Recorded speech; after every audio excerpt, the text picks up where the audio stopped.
ඊශ්‍රායලය විසින් ඉරානයට එරෙහිව ආරම්භ කර තිබෙන යුද්ධයට සහාය පළ කරමින් ඉරානයේ න්‍යෂ්ටික මධ්‍යස්ථාන තුනකට ඇමරිකාව ප්‍රහාර මාලාවක් අද එල්ල කළා.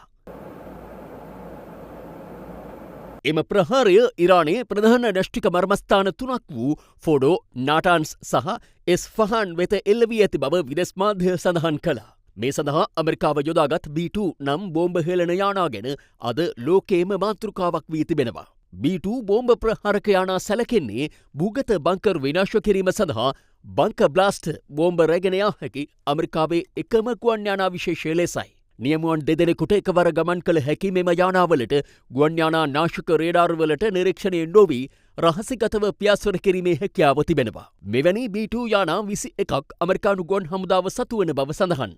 GPS තාක්ෂණයෙන්ද සන්නද්ධ මෙම බෝම්බයට කොන්ක්‍රීට් ස්තරයක් හරහා වුවද විනිවිද ගමන් කර අඩි 200ක් පමණ ගැඹුරක පිහිටි බංකර් වුවද විනාශ කිරීමේ හැකියාවක් ඇති බව ආරක්ෂක විශ්ලේෂකයින් පවසනවා.